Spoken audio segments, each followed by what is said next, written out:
അസ്സലാമു അലൈക്കും വറഹ്മത്തുള്ളാഹി. ബിസ്മില്ലാ അൽഹംദുലില്ലാ വസ്സലാത്തു വസ്സലാമു അലാ റസൂലില്ലാ വഅലാ ആലിഹി വസഹ്ബിഹി അജ്മഈൻ. പ്രിയമുള്ള സഹോദരന്മാരെ, സഹോദരിമാരെ, അള്ളാഹു നമ്മളുടെ ഈ കൂടിച്ചേരൽ സ്വാലിഹായ ഒരു അമലായി സ്വീകരിക്കുമാറാവട്ടെ. നമ്മളെല്ലാവരും നിത്യജീവിതത്തിൽ നിരവധി പ്രാർത്ഥനകൾ പ്രാർത്ഥിക്കുന്നവരാണ്. ജീവിതത്തിൻ്റെ വ്യത്യസ്ത സമയങ്ങളിൽ പ്രാർത്ഥിക്കാനായിട്ട് റസൂൽ സല്ലല്ലാഹു അലൈഹി വസല്ലം ഒരുപാട് പ്രാർത്ഥനകൾ പഠിപ്പിച്ചു തന്നിട്ടുണ്ട്. പ്രാർത്ഥനകൾ അതിൻ്റെ അർത്ഥം മനസ്സിലാക്കി നമ്മൾ പ്രാർത്ഥിക്കുമ്പോൾ നമ്മുടെ മനസ്സിൽ അതൊന്നും പാടെ സ്പർശിക്കും. എന്നാൽ നമ്മളെന്തെങ്കിലും ഒരു പ്രയാസത്തിൽ അല്ലെങ്കിൽ ആ പ്രാർത്ഥിക്കുന്ന പ്രാർത്ഥനയുമായി ബന്ധപ്പെട്ട എന്തെങ്കിലും ഒരു വിഷയം നമ്മുടെ ജീവിതത്തിൽ കഴിഞ്ഞതിന് ശേഷം നമ്മളൊരു പ്രാർത്ഥന പ്രാർത്ഥിക്കുകയാണ്. ഇപ്പം എന്തെങ്കിലും ഒരു ആക്സിഡൻറ്റിൽ നിന്ന് നമ്മൾ രക്ഷപ്പെടുകയാണ്. അപ്പോൾ നമ്മളൊരു അൽഹംദുലില്ലാ എന്ന് പറയുമ്പം സാധാരണ നമ്മൾ അൽഹംദുലില്ലാ എന്ന് പറയുന്ന ആ ഒരു ഫീലിംഗ് ആവില്ല ആ ഒരു സമയത്ത് നമുക്ക് അൽഹംദുലില്ലാ പറയുമ്പോൾ ഉണ്ടാവുക. നമുക്കൊക്കെ ഒരുപാട് അനുഭവങ്ങൾ അങ്ങനെ ഉണ്ടാവും. റസൂൽ സല്ലല്ലാഹു അലൈഹി വസല്ലം വിരിപ്പിലേക്ക് ഉറങ്ങാൻ കിടക്കുന്ന സമയത്ത് പ്രാർത്ഥിക്കാൻ നിർദ്ദേശിച്ചിട്ടുള്ള ഒരു പ്രാർത്ഥനയാണ് ഇൻഷാ അല്ലാഹ് സൂചിപ്പിക്കുന്നത്. ഉറങ്ങുന്നതിന് വേണ്ടി പ്രവേശിച്ചാൽ റസൂൽ സല്ലല്ലാഹു അലൈഹി വസല്ലം ഇങ്ങനെ പ്രാർത്ഥിക്കാറുണ്ടായിരുന്നു: അൽഹംദുലില്ലാഹില്ലദി അത്അമന വസകാന വകഫാന വആവാന ഫകം മിമ്മൻ ലാ കാഫിയ ലഹു വലാ മുഅവി. അൽഹംദുലില്ലാ, അള്ളാഹുവിനാകുന്നു സർവസ്തുതിയും. അല്ലദി അത്അമന, അവൻ നമ്മളെ ഭക്ഷിപ്പിച്ചു. വസകാന, അവൻ നമ്മളെ കുടിപ്പിച്ചു. വകഫാന, നമുക്ക് മതിയായതെല്ലാം അവൻ നൽകി. വആവാന, നമുക്കവൻ അഭയസ്ഥാനവും വീടും നൽകി. ഫകം മിമ്മൻ ലാ കാഫിയ ലഹു വലാ മുഅവി. എത്ര ആളുകളുണ്ട് അവർക്ക് അവരുടെ ആവശ്യങ്ങൾ മതിയാവാതെ അവർക്കൊരു അഭയസ്ഥാനമോ വീടോ ഇല്ലാത്തവരായിട്ട്. ഈ പ്രാർത്ഥന പ്രാർത്ഥിക്കുമ്പം അത് മനസ്സിൽ വല്ലാതെ സ്പർശിക്കുന്ന ഒരു ഫീലിംഗാണുള്ളത്. നമ്മൾ കഴിഞ്ഞ ആഴ്ച മുതൽ ഓർഫൻ കെയറിലുള്ള അദാലത്ത് ഇവിടെ നടന്നുകൊണ്ടിരിക്കുകയാണ്. അപ്പോൾ അദാലത്തിൽ നമുക്കറിയാം അദാലത്ത് എന്താണെന്നുള്ളത്.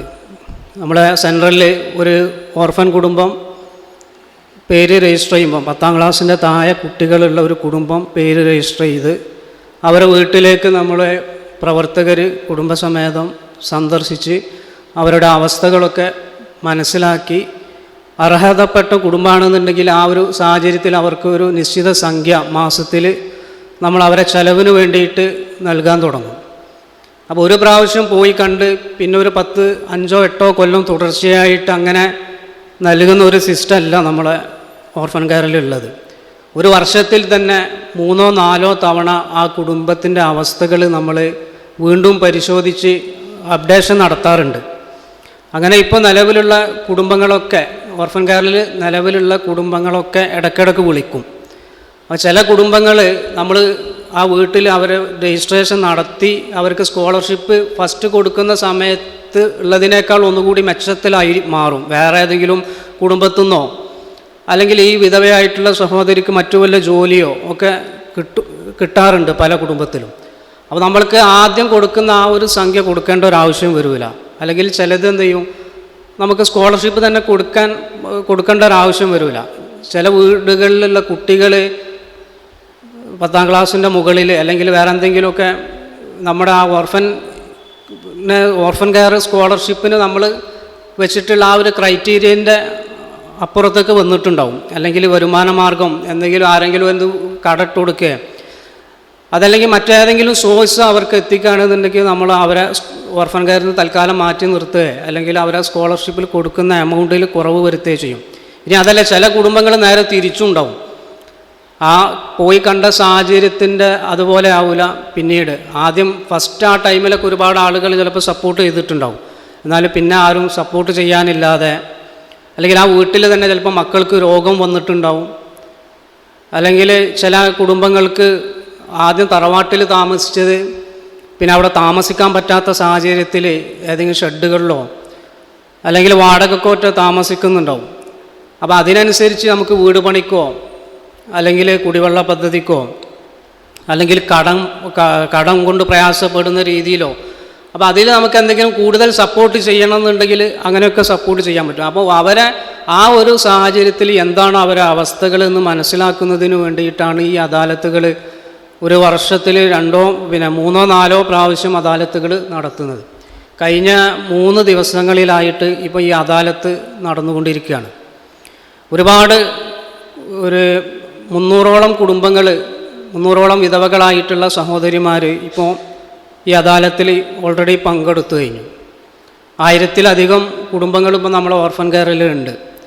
അപ്പോൾ ഈ ഓരോ സഹോദരിമാർ വന്ന് അവരെ കാര്യങ്ങൾ ഇപ്പോഴത്തെ അവരെ അവസ്ഥ അവർ അവതരിപ്പിക്കുമ്പോൾ അല്ലെങ്കിൽ അവർ സംസാരിക്കുമ്പോഴൊക്കെ ഈ ഒരു പ്രാർത്ഥനൻ്റെ ഒരു പ്രസക്തി നമ്മൾ വീട്ടിൽ രാത്രി വളരെ നിർഭയത്വത്തോടു കൂടി കിടക്കുമ്പം ഈ റസൂൽ സല്ലല്ലാഹു അലൈഹി വസല്ലം പഠിപ്പിച്ചിട്ടുള്ള ഈ ഒരു പ്രാർത്ഥനയുടെ പ്രാധാന്യം എത്രത്തോളം എന്നുള്ളതാണ് മനസ്സിലാക്കാൻ കഴിഞ്ഞിട്ടുള്ളത്. ഇതിൽ ഒന്നാമതായിട്ട് പറഞ്ഞത് അൽഹംദുലില്ലാ എന്നുള്ളതാണ്. അല്ലാഹുവിനാകുന്നു സർവസ്തുതിയും. പിന്നീട് പറഞ്ഞത് അല്ലദീ അത്വാമന, അവൻ നമ്മളെ ഭക്ഷിപ്പിച്ചു. ഒരു ദിവസം രാത്രിയായി ഉറങ്ങാൻ കിടക്കുന്ന സമയം നമ്മൾ രാവിലെ മുതൽ ഉണർന്നെഴുന്നേറ്റ് മുതൽ കിടക്കാൻ പോകുന്നത് വരെയുള്ള ആ ഒരു സമയത്തിനിടയിൽ വ്യത്യസ്ത തരത്തിലുള്ള ഭക്ഷണങ്ങൾ നമ്മൾ കഴിച്ചു.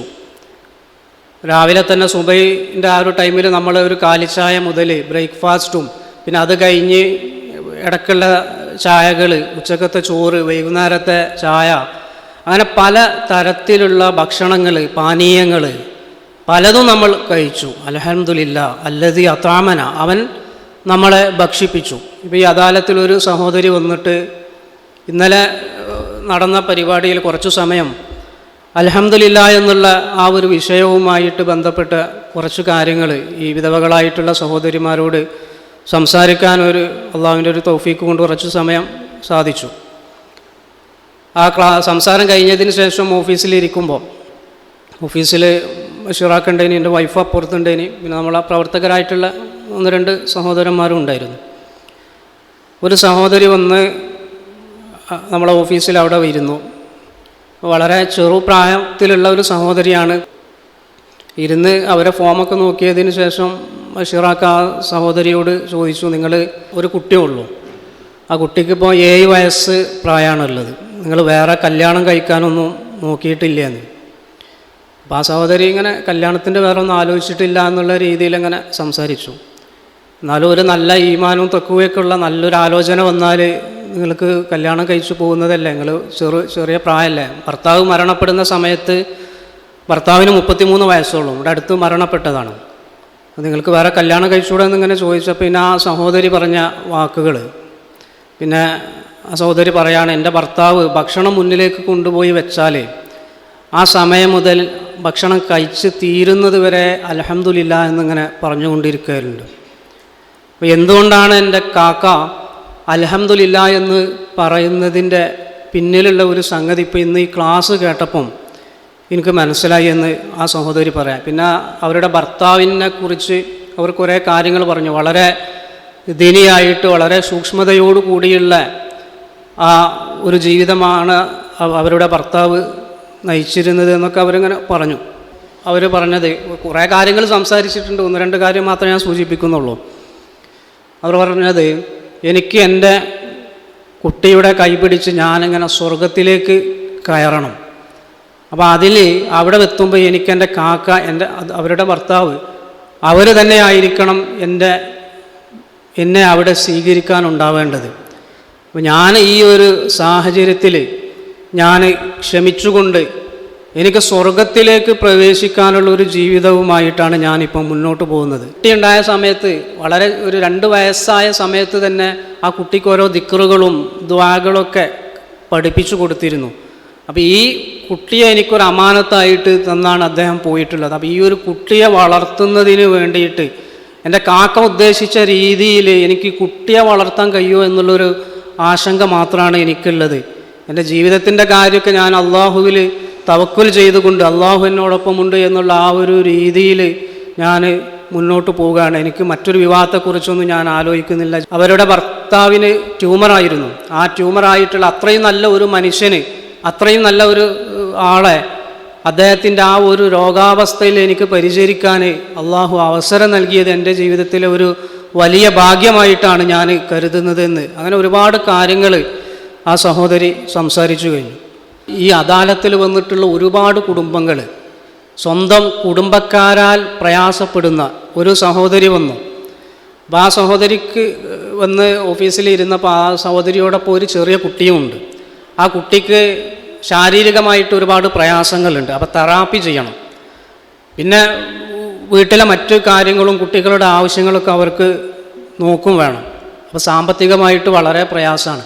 അപ്പോൾ മരണപ്പെട്ട അവരുടെ ഭർത്താവിൻ്റെ സുഹൃത്തുക്കളൊക്കെ കൂടി, ഭർത്താവിൻ്റെ സുഹൃത്തുക്കളൊക്കെ 6 ലക്ഷം രൂപ കളക്ട് ചെയ്തു. അത് അമ്മൻ ഷാക്ക് എടുത്തിട്ട് അദ്ദേഹം ഒരു ബിസിനസ്സിലേക്ക് ആ പൈസ ഇൻവെസ്റ്റ് ചെയ്തു. എന്നിട്ട് ആ ബിസിനസ്സിൽ നിന്ന് ഓരോ മാസത്തിലും ലാഭം കിട്ടുന്നുണ്ട്. ആ പൈസ ഇവർക്ക് കൊടുക്കാതെ അവരത് ഉപയോഗിച്ചു കൊണ്ടിരിക്കുകയാണ്. അതായത് യത്തീമുകൾക്ക് വേണ്ടി പൈസ ആ കളക്ട് ചെയ്തത് സ്വന്തം മരണപ്പെട്ട മകൻ്റെ മക്കൾക്ക് നൽകാതെ പിതാവും മറ്റു അവരുടെ വീട്ടിലുള്ള ആളുകളും ആ സ്വത്ത് ഭക്ഷിച്ചു കൊണ്ടിരിക്കുകയാണ്. ഖുർആനിൽ 7 വൻ പാപങ്ങളിൽ എണ്ണിയിട്ടുള്ള അനാഥയുടെ സ്വത്ത് ഭുജിക്കൽ എന്നുള്ളതിൻ്റെ അതൊക്കെ നമ്മളിങ്ങനെ സബൂൽ മൂബിക്കാത്തിൽ ഇങ്ങനെ വായിച്ചു പോകുമ്പം ഇതൊക്കെ ചെയ്യുന്ന ഒരുപാട് ആളുകൾ, അതും ഏതോ പരിചയമില്ലാത്ത ഒരാളെ സ്വത്തൊന്നുമല്ല തട്ടിയെടുത്തത്. ഈ വീട്ടിലുള്ള അവസ്ഥകൾ കൃത്യമായിട്ട് അറിയുന്ന അവരുടെ വീട്ടിലെ ആളുകളാണ്. എന്നിട്ട് ഈ പൈസ ഇവർ ചോദിക്കുമ്പോൾ ഇത്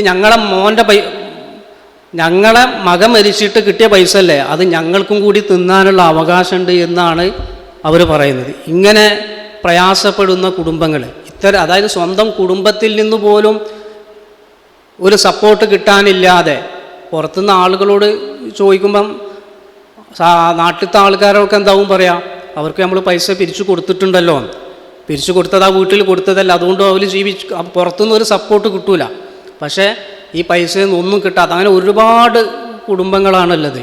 അതേപോലെ ഇപ്പോൾ വെള്ളം കുടിപ്പിച്ചു എന്ന് പറഞ്ഞപ്പം സ്വന്തം വീട്ടിലുള്ള വെള്ളം ഉപയോഗിക്കാൻ പോലും പലർക്കും നിയന്ത്രണം അല്ലെങ്കിൽ സമ്മതിക്കണില്ല. അത് പുറത്തുള്ള ആളുകളല്ല.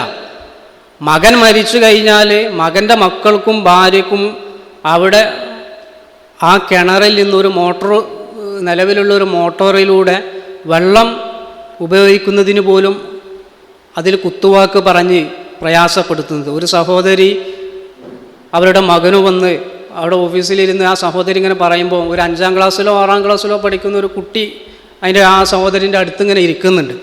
ആ കുട്ടി ഇങ്ങനെ കരഞ്ഞിട്ട് അങ്ങനെ നമ്മുടെ ഓഫീസിലുള്ള ആ മേശൻ്റെ ഇങ്ങനെ തല താത്തിയിട്ട് ഇങ്ങനെ കരയുന്നുണ്ട്, ഉമ്മ ഇങ്ങനെ പറയുന്നത് കേട്ടിട്ട്. അപ്പോൾ ഇങ്ങനെ പ്രയാസപ്പെടുന്ന കുടുംബങ്ങൾ. പിന്നെ അടുത്തത് അൽഹംദുലില്ലാഹില്ലദീ അത്വാമന. അപ്പോൾ നമ്മൾക്ക് ഈ ഒരു രീതിയിൽ നമ്മളെ മക്കൾ ഈ ഒരു രീതിയിൽ പ്രയാസപ്പെടുന്നില്ല, നമ്മൾക്ക് ഭക്ഷണത്തിന് പ്രയാസപ്പെടുന്നില്ല, വെള്ളത്തിന് നമ്മൾക്ക് പ്രയാസം അനുഭവിക്കുന്നില്ല. വസക്കാന വകഫാന, നിങ്ങൾക്ക് മതിയായിട്ടുള്ളതെല്ലാം ഞാൻ നൽകി. നമ്മൾ വിരിപ്പിൽ ഇരുന്നു കൊണ്ട് നമ്മൾ ഈ പ്രാർത്ഥിക്കുമ്പോൾ നമ്മുടെ കുടുംബത്തിന് ചെലവിനുള്ള ഒരു 2-3 ദിവസത്തിനുള്ള പൈസ എന്നെങ്കിലും നമ്മളെ കയ്യിലുണ്ടാവും. അല്ലെങ്കിൽ ഇനി കയ്യിൽ കറൻസി ആയിട്ടില്ലെങ്കിലും മറ്റേതെങ്കിലും രീതിയിൽ നമുക്കതിനുള്ള സോഴ്സുകളുണ്ടാവും. എന്നാൽ ഇവിടെ നിന്ന് കിട്ടുന്ന ഒരു 3000 രൂപയും പിന്നെ വിധവാ പെൻഷൻ കിട്ടുന്നുണ്ടെങ്കിൽ അതും അല്ലാതെ മറ്റൊന്നുമില്ലാതെ വീട്ടിൽ 2-3 കുട്ടികൾ, നമ്മളൊന്ന് ആലോചിച്ച് നോക്കിയാൽ മതി. ഒരു വീട്ടിലിപ്പം എത്ര ചിലവുണ്ടാവും? 2 മാസത്തിൽ ഒരു ഗ്യാസ് തീർന്നു പോയാൽ അതിനൊരു 1000 സംതിങ് വരും. കറണ്ട് ബില്ല് വേണം. പിന്നെ സ്കൂളിൽ ഓരോ ടൈമിലും വ്യത്യസ്ത ഫീസുകളായിട്ട് 200-300 ഒക്കെ ആയിട്ട് അങ്ങനെ ഫീസ് ടീച്ചർമാർ ഫീസ് ചോദിച്ചു കൊണ്ടിരിക്കും. അപ്പോൾ ഇങ്ങനെ മദ്രസിൽ ഫീസ് വേണം. മദ്രസിൽ പള്ളിയിലേക്ക് പൈസ കൊടുക്കണം. അതായത് സ്വന്തം മഹല്ലിലൊരു കുടുംബം യത്തീമായാൽ അവരെ സംരക്ഷിക്കേണ്ട പള്ളി ഭാരവാഹികൾ ഈ വീട്ടിൽ നിന്ന് കൃത്യമായിട്ട് ഫീസ് അടച്ചില്ലെങ്കിൽ മദ്രസയിൽ വരുന്ന കുട്ടികളെ പോലും ശകാരിക്കുന്ന രീതിയിലുള്ള സമീപനങ്ങളാണ് എല്ലാ മഹലിലും അല്ല, ചില മഹല്ലുകളിലൊക്കെ കാണുന്നത്. കഴിഞ്ഞ ഈ അദാലത്തല്ല, അതിൻ്റെ തൊട്ട് മുമ്പ് അദാലത്തിൽ പള്ളിയിൽ നിന്ന് പിന്നെ പൈസ എന്തെങ്കിലും കിട്ടുമോ ചോദിച്ചപ്പോൾ ആ പള്ളിയിൽ നിന്ന് കിട്ടുന്നുണ്ട്. എത്ര കിട്ടുന്നത്? 150 റുപ്യ. വളരെ അറിയപ്പെടുന്ന ഒരു മഹല്ലിൽ നിന്ന് ഒരു യത്തീം കുടുംബത്തിന് ഒരു മാസത്തിൽ കൊടുക്കുന്നതാണ് 150 രൂപ. അപ്പം ഇങ്ങനെ സ്വന്തം പള്ളിയുടെ തൊട്ടടുത്ത് രോഗിയായി കിടക്കുന്ന സമയത്ത് ആ വീട്ടിലൊരു രോഗിയുണ്ടെന്നും ആ ഇടയ്ക്കിടയ്ക്ക് ആ വീട്ടിൽ സാധനങ്ങളൊക്കെ സപ്പോർട്ട് ചെയ്തതാണ് എന്നുള്ളതൊക്കെ ഈ ആളുകൾക്കറിയാം. എന്നാലും മരിച്ചു കഴിഞ്ഞാൽ ആ വീട്ടിൽ 2-3 കുട്ടികളുണ്ട്, അവർക്ക് എന്തെങ്കിലുമൊക്കെ കൊടുക്കണ്ടേ എന്നുള്ള ഒരു ചിന്ത വരുന്നില്ല. ഇതൊരു അവരെ കണ്ടില്ല എന്ന് നടിച്ചിട്ട് പോകുന്ന ഒരുപാട് ആളുകൾ. നമ്മൾ ഈ പ്രാർത്ഥിക്കുമ്പം നമ്മുടെ ജീവിതത്തിൽ ഓരോ ദിവസത്തിലും അത്യാവശ്യമായിട്ടുള്ള വിഭവങ്ങളൊക്കെ ആയിട്ടാണ് അൽഹംദുലില്ലാഹി അല്ലദീ അത്അമന വസക്കാന വകഫാന, എനിക്ക് മതിയായതെല്ലാം നൽകി. എന്നാൽ ഈ നമ്മുടെ ഓർഫൻ കെയറിലുള്ള കുടുംബത്തിനെ മാത്രമാണ് ഇപ്പോൾ ഞാൻ സൂചിപ്പിക്കുന്നത്. 1000-ത്തിലധികം വരുന്ന കുടുംബങ്ങളിൽ അവർക്കൊക്കെ ജീവിക്കാൻ എന്തെങ്കിലും ഒരു വകുപ്പുണ്ടെങ്കിൽ അവരൊന്നും നമ്മളെ ഈ ഒരു സെൻറ്റർ തേടി വരേണ്ട ഒരാവശ്യം അവർക്ക് ഉണ്ടാവില്ല. പലരും ജോലിക്ക് പോകാൻ ഞങ്ങൾക്ക് ആഗ്രഹമുണ്ട്, പക്ഷെ ചെറിയ കുട്ടികളാണ്. അപ്പോൾ കുട്ടികളെ എവിടെയെങ്കിലും ആക്കിയിട്ട് പോകാൻ ഞങ്ങൾക്ക് സാധിക്കില്ല എന്ന് പറയാം. ജോലിക്ക് പോകുന്ന കുടുംബങ്ങൾ തന്നെ വളരെ പ്രയാസപ്പെട്ട് ഓരോ സഹോദരിമാരൊക്കെ ജോലിക്ക് പോകുന്നത്. ഒരു സഹോദരി അവരെ ജോലിക്ക് പിന്നെ കോൺക്രീറ്റിൻ്റെ പണിക്ക് പോവാണ്.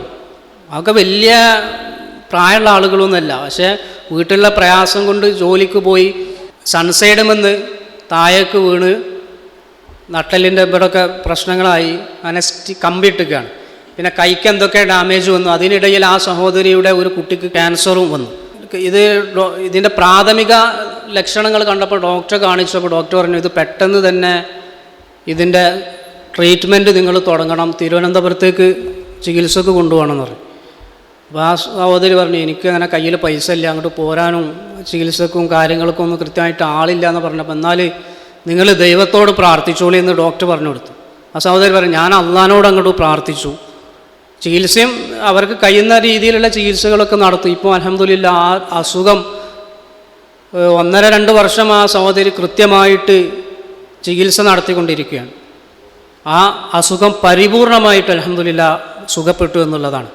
ആ സഹോദരിക്ക് വീട്ടിലുള്ള ഒരു ജോലി എടുക്കണം എന്നുണ്ടെങ്കിൽ കൈയൊന്നും നല്ല രീതിയിൽ ഇങ്ങോട്ട് ഉയർത്താനൊന്നും കഴിയില്ല. എന്തൊക്കെ ഫിറ്റിങ്ങൊക്കെ കൈമേൽ ചെയ്തിട്ടാണ് വീട്ടിലുള്ള ജോലി ചെയ്തുകൊണ്ടിരിക്കുന്നത്. അപ്പോൾ ഇത്രക്കും പ്രയാസമുള്ള കുടുംബങ്ങൾക്കാണ് നമ്മളിവിടെ നിന്ന് പൈസ കൊടുക്കുന്നത്. അതുമാതിരി കടത്തിൻ്റെ പ്രയാസത്തിൽ പെട്ടുള്ള ഒരുപാട് കുടുംബം. ഒരു സഹോദരി വന്ന് അവരെ 5 സെൻറ്റ് സ്ഥലവും വീടുമുണ്ട്. അപ്പോൾ ഈ കുടുംബത്തിന് ഭർത്താവുള്ള സമയത്ത് 6 ലക്ഷം രൂപ ലോണുണ്ട്. ബഷീറാക്ക അവരോട് ഇങ്ങനെ സംസാരിച്ച് ലോണിൻ്റെ സംഗതി നമുക്ക് എന്തെങ്കിലുമൊക്കെ ചെയ്യാൻ പറ്റുമോ എന്നുള്ളതിൻ്റെ രീതിയിൽ ഇങ്ങനെ ആ സഹോദരിയോട് സംസാരിക്കാം. അപ്പോൾ ഈ സഹോദരി പറഞ്ഞു, ഈ ലോണ് വീട്ടിയാലും ഈ ഭർത്താവിൻ്റെ ഉമ്മ, അപ്പോൾ ഈ ലോണ് വീട്ടി തന്നാൽ ഇത് നിങ്ങളെയും കുട്ടികളും പേരിലോല് എഴുതി തരുമെന്ന് ചോദിച്ചപ്പം അതിനോല് തരൂല എന്ന് പറഞ്ഞാണ്. അതായത് സ്വന്തം മരിച്ച മകന് 6 ലക്ഷം രൂപ, ഈ 6 ലക്ഷം രൂപ കടം വീട്ടാൻ നാട്ടുകാരൊക്കെ ചേർന്ന് അതിനൊരു ശ്രമം നടത്തി. അപ്പോൾ ഉമ്മ അതിന് ബ്ലോക്ക് ഇടാണ്. അമ്മ പറഞ്ഞു, ഞാൻ അവൾക്ക് സ്ഥലം കൊടുക്കൂല, വീട് കൊടുക്കൂല എന്ന് പറഞ്ഞിട്ട് ഉമ്മ ബ്ലോക്കാക്കി നിൽക്കുകയാണ്. ഇങ്ങനെ പ്രയാസപ്പെടുന്ന കുടുംബം. വേറൊരു സഹോദരി വന്നിട്ട് അവർക്ക് സ്വന്തമായി വീടുണ്ട്, പക്ഷെ ആ വീട്ടിൽ താമസിക്കാതെ സ്വന്തം വീട്ടിലേക്ക് വന്നതാണ്. ഭർത്താവിൻ്റെ പെങ്ങന്മാർ മാനസികമായിട്ട് പ്രയാസപ്പെടുത്തിക്കൊണ്ട് ആ വീട്ടിൽ, ഇപ്പം നമ്മളൊരു വീട്ടിൽ താമസിക്കുമ്പോൾ അവിടെ നിന്ന് സമാധാനത്തിൽ താമസിക്കാൻ കഴിയണമല്ലോ, അതിന് സാധിക്കാതെ സ്വന്തം വീട്ടിലേക്ക് തിരിച്ചു വരേണ്ട അവസ്ഥകൾ. മറ്റൊരു സഹോദരന്, ആ സഹോദരൻ അവരെ പെങ്ങളെയും ആയിട്ടാണ് അദാലത്തിൽ വന്നത്. ആ സഹോദരിക്ക് 2 കുട്ടികളാണുള്ളത്. ഈ സ്വന്തം ഭർത്താവ് മരിച്ച് ആ വീട്ടിൽ നിന്ന് ഇറങ്ങി പോകുന്നു. ആ വീട്ടിൽ താമസിക്കാൻ ഭർത്താവിൻ്റെ ഉപ്പ സമ്മതിക്കണില്ല. പല രീതിയിലുള്ള പ്രയാസപ്പെടുത്തലുകൾ വരുത്താണ്. അപ്പോൾ നമ്മൾ ഖുർആനിൽ പല സ്ഥലങ്ങളിലും അറായിത്തല്ലതി യുക്കദ്ദിബു ബിദ്ദീൻ ഫദാലിക്കല്ലതി യദുൽ യതീം, ഇതിങ്ങനെ ഒരുപാട് സ്ഥലങ്ങളിൽ പറയുന്നത്. അപ്പോൾ ഇതൊക്കെ നിലവിൽ കണ്ടുകൊണ്ടിരിക്കുന്ന ഒരുപാട് കുടുംബങ്ങളാണ് ഇവിടെ. സ്വന്തം വീട്ടിൽ നിന്ന് അകറ്റി ഓട്ടപ്പെട്ട, അല്ലെങ്കിൽ വീട്ടിൽ നിന്ന് ശ്രദ്ധിക്കാതെ പ്രയാസപ്പെടുത്തുന്ന ഒരുപാട് യതീം കുട്ടികളും വിധവകളായിട്ടുള്ള സഹോദരിമാരുമാണ് നമ്മുടെ സെൻറ്ററിലേക്ക് കടന്നു വരുന്നത്. അൽഹംദുലില്ലാഹി അല്ലദീ അത്വാമന വ സക്കാന വ കഫാന. രണ്ടാമത് വ ആവാന, നമുക്കവൻ, നമ്മൾ വീട്ടിൽ നിന്ന് പ്രാർത്ഥിക്കുകയാണ്. വ ആവാന, നമുക്കവൻ അഭയം നൽകി, വീട് നൽകി.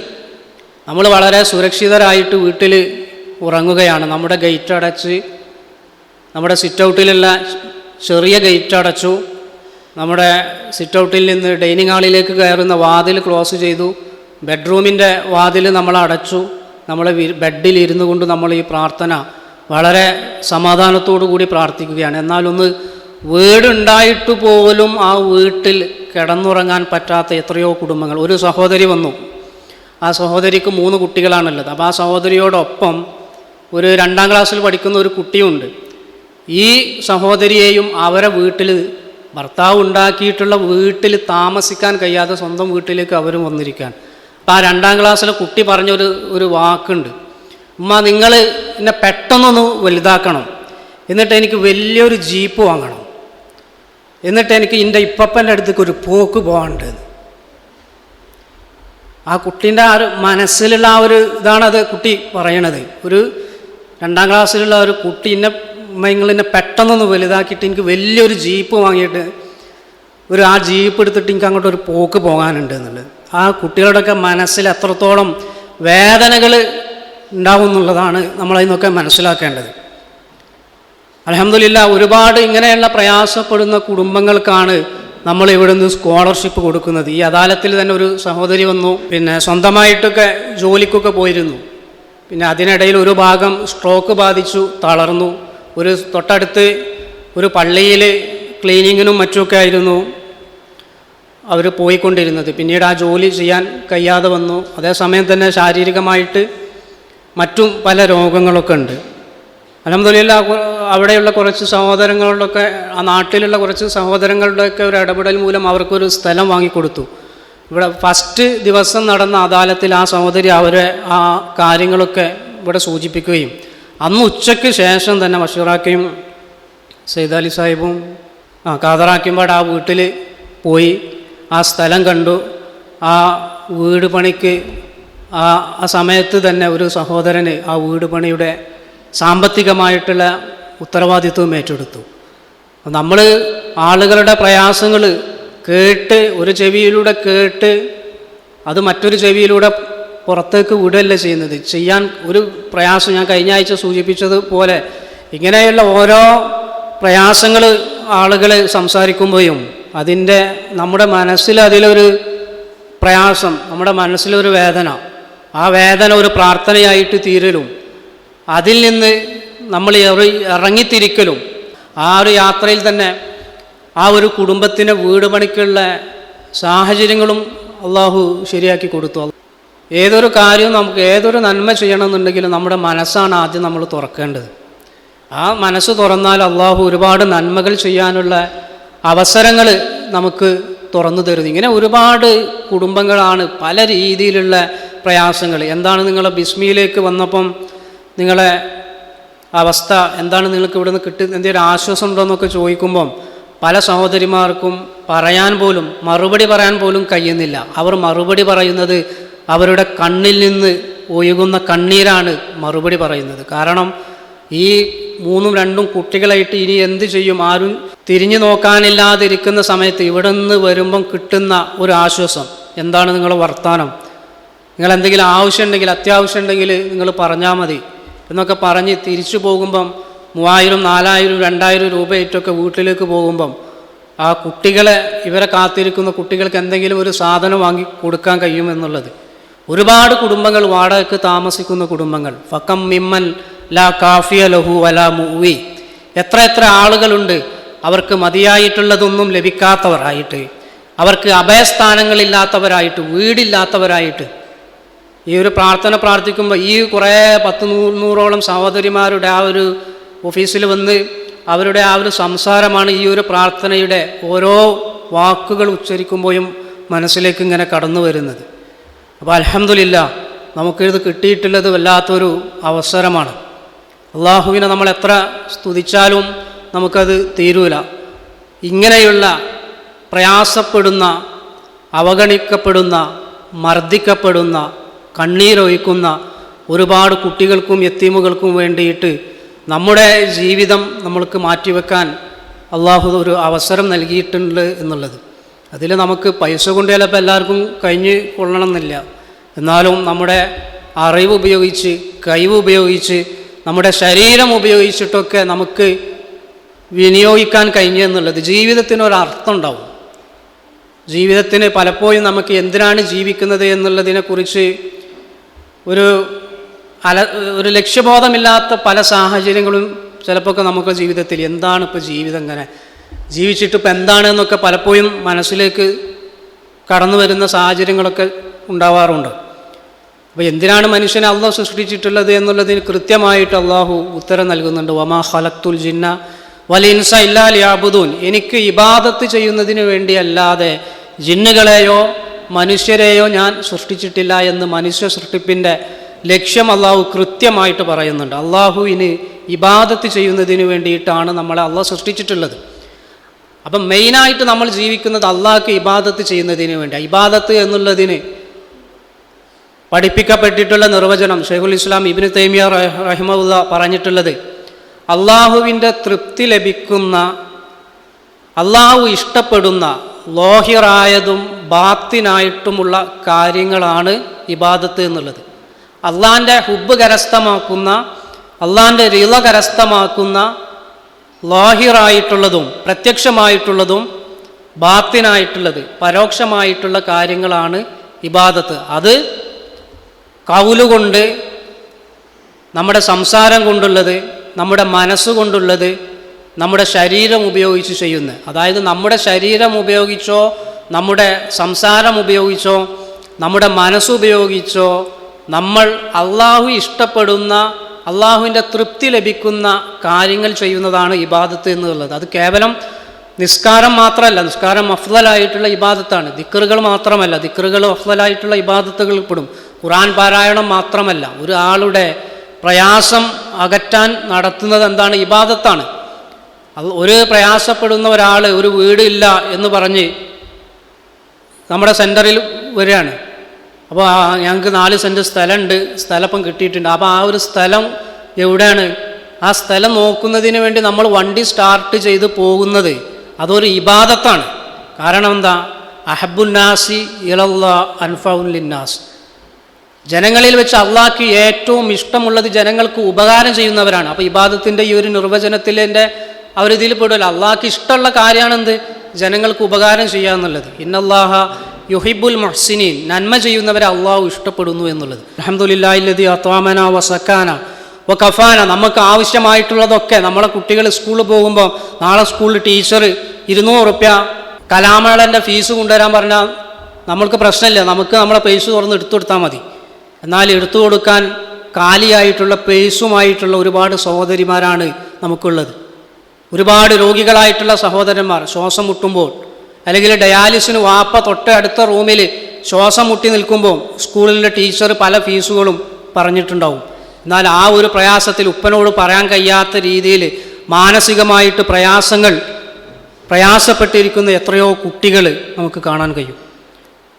അപ്പോൾ നമ്മുടെ ആവശ്യത്തിന് നമുക്ക് വീട് നൽകി, വീട്ടിൽ ആരും ഭയപ്പെടാത്ത രീതിയിൽ നമുക്ക് താമസിക്കാൻ കഴിയും. എന്നാൽ എത്രയോ കുടുംബങ്ങൾ വീടില്ലാതെ ഷെഡുകളിൽ താമസിക്കുന്നവർ, വീട്ടിലേക്ക് കടന്നു വരുന്ന നമ്മൾ നിർമ്മിച്ചു കൊടുത്ത, നമ്മുടെ സെൻറ്ററിലൂടെ നിർമ്മിച്ചു കൊടുത്ത എത്രയോ ആളുകൾക്ക് നിർമ്മിച്ചു കൊടുത്ത വീടുകൾ, പലരും താമസിച്ചത് വീട്ടിൽ രാത്രി ഇങ്ങനെ എന്ന് പറഞ്ഞുള്ള സൗണ്ട് ഇങ്ങനെ കേൾക്കാം.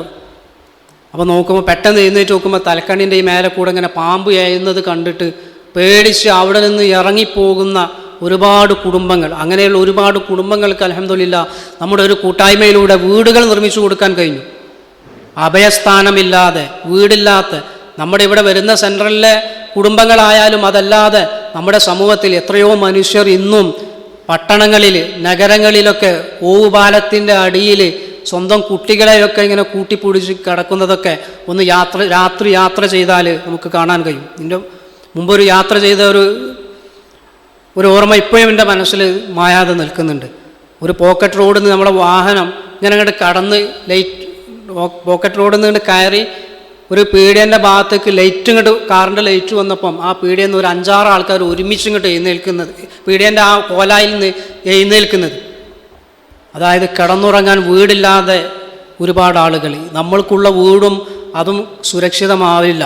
അത് ഏത് സമയവും അള്ളാഹുവിൻ്റെ ഒരു തീരുമാനപ്രകാരം ഒരു വെള്ളപ്പൊക്കം വന്നാൽ, ഒരു ഉരുൾപൊട്ടൽ വന്നാൽ, എത്ര സ്ക്വയർ ഫൂട്ടുള്ള വീടായാലും, എത്ര ഇൻറ്റീരിയർ ഡെക്കറേഷൻ ചെയ്ത് ഉള്ള ഭംഗിയുള്ള വീടായാലും, എന്തൊക്കെ ഇൻഷുറൻസ് കവറേജ് കൊടുത്ത വീടായാലും അതൊക്കെ ഒലിച്ചുപോയി നമ്മളും ഏതെങ്കിലും ഒരു അഭയാർത്ഥി ക്യാമ്പിലോ സ്കൂളിലോ ഒക്കെ നമുക്ക് കിടക്കേണ്ടി വരും. നമ്മുടെ വീട്ടിൽ 2, 3, 4 ടോയ്ലറ്റുകളിൽ നമ്മുടെ പ്രാഥമിക ആവശ്യങ്ങൾ ഏതിൽ കയറിയിട്ടും നമുക്ക് നിർവഹിക്കാൻ കഴിയുമ്പോൾ, ഒരു സ്കൂളിലെ 10-100 കുടുംബങ്ങൾക്ക് ഒരു ടോയ്ലറ്റിൽ ആവശ്യം നിർവഹിക്കാൻ ആവാൻ ചെറിയ ഒരു പ്രകൃതിയിൽ എന്തെങ്കിലും പ്രതിഭാസങ്ങളിൽ അള്ളാഹു ചേഞ്ച് വരുത്തിയാൽ മതി, അല്ലെങ്കിൽ മറ്റെന്തെങ്കിലും ഒരു പരീക്ഷണം അള്ളാഹു കൊണ്ടുവന്നാൽ നമുക്കതിനൊന്നും കഴിയാത്തൊരവസ്ഥയിലേക്ക് നമ്മൾ മാറിപ്പോകും. അപ്പോൾ നമ്മൾ കിട്ടിയിട്ടുള്ള അനുഗ്രഹങ്ങളൊക്കെ തിരിച്ച് നമുക്ക് ഒരുപാട് വർഷങ്ങൾ കഴിഞ്ഞ് തിരിച്ചാലോചിക്കുമ്പോൾ അൽഹംദുലില്ലാ, എൻ്റെ ജീവിതം അള്ളാഹു എനിക്ക് ആരോഗ്യം നൽകി, എനിക്ക് കൈക്കും കാലിനും കണ്ണിനും നാവിനും ഒക്കെ അള്ളാഹു ആരോഗ്യം നൽകിയ സമയത്ത് റബ്ബേ, ഞാൻ എൻ്റെ ഒഴിവ് സമയം, എൻ്റെ ജോലി ഞാൻ പല സമയത്തും ലീവാക്കിക്കൊണ്ട് എൻ്റെ കുടുംബത്തെ പങ്കെടുപ്പിച്ചും അല്ലാതെയും ഒക്കെ ആയിട്ട് ഞാൻ നിൻ്റെ മാർഗത്തിൽ പരിശ്രമിച്ചിട്ടുണ്ട് റബ്ബേ എന്ന് പറയാനുള്ള ആ ഒരു സമയത്ത് നമുക്ക് ഒരു മനസ്സിലൊരു സമാധാനം കിട്ടുക നമുക്ക് ഇപ്പം കിട്ടിയിട്ടുള്ള ഈ അനുഗ്രഹങ്ങൾ ഉപയോഗപ്പെടുത്തുമ്പോഴാണ്. എത്രയോ ആളുകൾ ഇന്നും ലോകത്തിൻ്റെ പല ഭാഗങ്ങളിലും യുദ്ധത്തിൻ്റെയും ആക്രമണങ്ങളുടെയും ഭീതിയിൽ സ്വന്തം കുട്ടികളോടൊത്ത് കിടന്നുറങ്ങാൻ കഴിയാതെ, സ്വന്തം കുട്ടികളോടൊത്ത് എവിടെയെങ്കിലും ഒരു തണൽ പോലും ഇല്ലാതെ ഓടി ഓടി തളർന്നു വീണ ആ ഒരു സ്ഥലത്ത് കുട്ടികളെ ഒന്ന് ചേർത്ത് പിടിച്ചാലും ആ ശരീരത്തിലേക്ക് മിസൈലുകൾ വന്ന് ഒന്ന് ആ തളർന്നു വീഴുന്നതിൽ ഒന്ന് കണ്ണ് മാളി ചിലപ്പോൾ കണ്ണ് തുറക്കുമ്പോൾ നോക്കുമ്പോൾ ചിതറിയ സ്വന്തം മകൻ്റെ മകളുടെ മയ്യത്തായിരിക്കും കാണുന്നത്.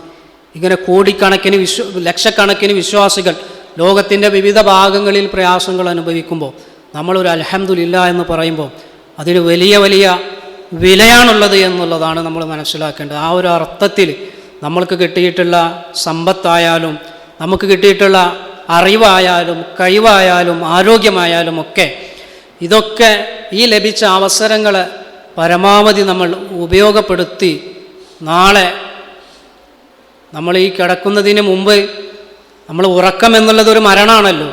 യഥാർത്ഥത്തിൽ മരണത്തിൻ്റെ ആ ഒരു സാഹചര്യത്തിൽ നമുക്ക് ഒരാശ്വാസം കിട്ടും. ആ ഒരു സമയത്ത് റബ്ബെ, ഞാൻ ചെയ്ത് എൻ്റെ കിട്ടിയിട്ടുള്ള ആരോഗ്യം ആയുസ്സും ഒക്കെ ഞാൻ ചെലവഴിച്ചിട്ടുണ്ട് റബ്ബെ, നീ അത് കബൂൽ ചെയ്യണേ, നീ എന്നോട് റഹ്മത്ത് കാണിക്കണേ എന്നുള്ള ആ ഒരു അവസ്ഥയിൽ നമുക്ക് എത്തിപ്പെടാൻ കഴിയും. ആ ഒരു രീതിയിൽ നമ്മുടെ ഈ ഒരു പ്രവർത്തനത്തിൻ്റെ ആയം മനസ്സിലാക്കിക്കൊണ്ട് നമ്മൾ ഉരുവിടുന്ന ഓരോ പ്രാർത്ഥനയുടെയും അർത്ഥം മനസ്സിലാക്കി പ്രാർത്ഥനകൾ നമ്മുടെ നാവ് കൊണ്ട് നമ്മൾ ഉരുവിടുമ്പോഴും നമ്മുടെ ശരീരം പ്രാവർത്തിക തലത്തിൽ ആ പ്രാർത്ഥനയുടെ സാക്ഷ്യമായിട്ട് നമ്മുടെ ശരീരത്തിൻ്റെ അവയവങ്ങൾ മാറണം. ഒരുപാട് ആളുകളെ ഭക്ഷിപ്പിക്കുന്ന ആളുകളായിട്ട് നമ്മൾ മാറണം. നമ്മുടെ സമ്പത്ത് ഉപയോഗിച്ച്, നമ്മുടെ കൈകൾ ഉപയോഗിച്ച് ഒരുപാട് വിധവകൾക്കും യത്തീമുകൾക്കും ഭക്ഷണം കൊടുക്കുന്ന ആ ഒരു അവസ്ഥ, ആ ഒരു രീതിയിൽ നമ്മൾ അതിന് ശുക്രായിട്ട് മാറണം.